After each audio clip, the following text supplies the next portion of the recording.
Hi there. Today on this video, I want to talk to you a little bit about Rahu. Rahu is the north node in Vedic astrology. This is what we refer to as the dragon's head that has been severed from its body, which is the south node, or Ketu, which is a topic for another video. But I want to talk about Rahu today because Rahu is very emblematic of the kind of energy that we're experiencing on the planet right now with the pandemic. Viruses in general are ruled by Rahu, which is a shadow planet. It's not technically an actual planet that's visible. It's a space in the sky where the sun and moon cross during the eclipses.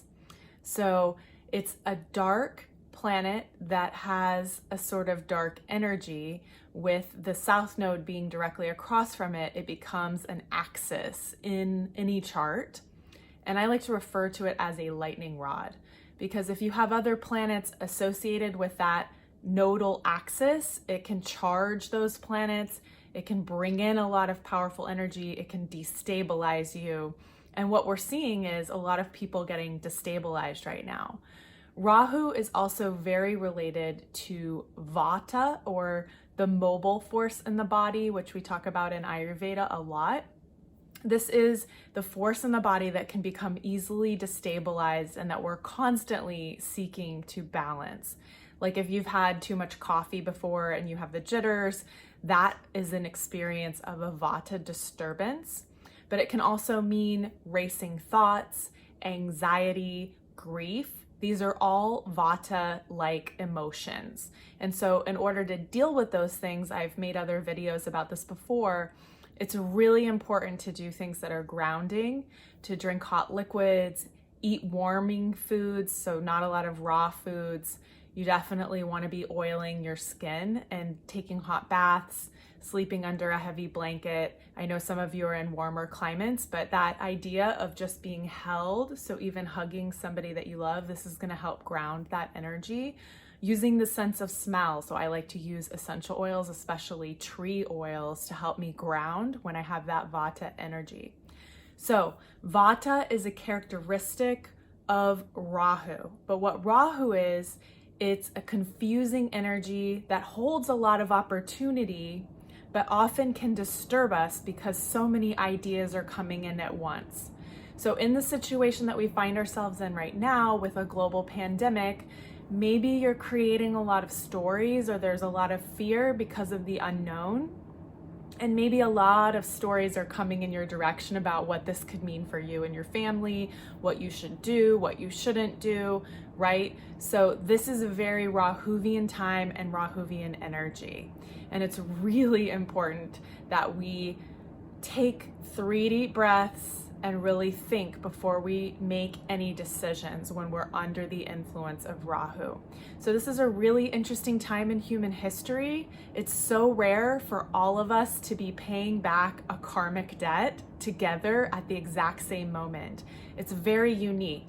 And that it is tied to Rahu is not surprising to me, because if you look at the United States chart from when we were founded on July 4th, 1776, you can actually create a chart for the country, and we're currently in a period of Rahu. So each 120-year cycle is cut up into different planetary ruling cycles, and we started a Rahu cycle in 2018. So it's not surprising to me that the energy has really amped up. Rahu also, like I said before, holds in it a seed of opportunity. And I think in any adversity and any difficulty, there's always a seed of possibility and hope. It's just a matter of how we take care of that seed and how we germinate, right?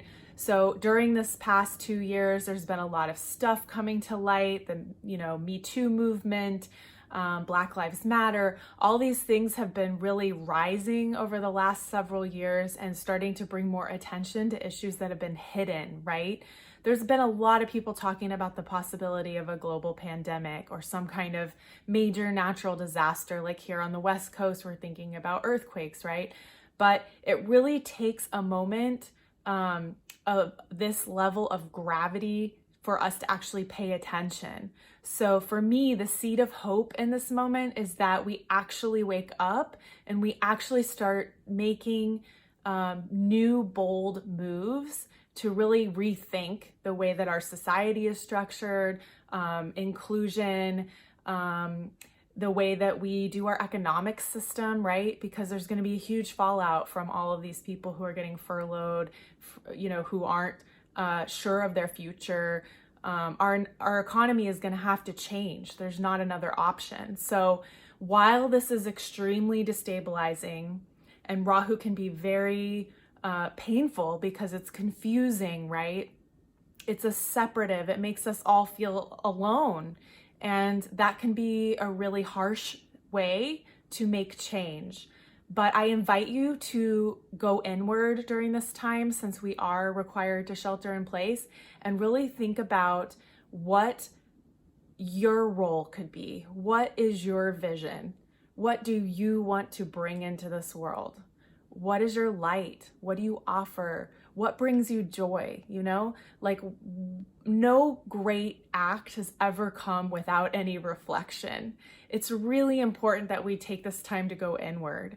And this is going to help ground that Vata, that Rahu energy, and help us to get clarity on how to move forward collectively. So I hope this is helpful to you. If you have any questions about Rahu, please post them below.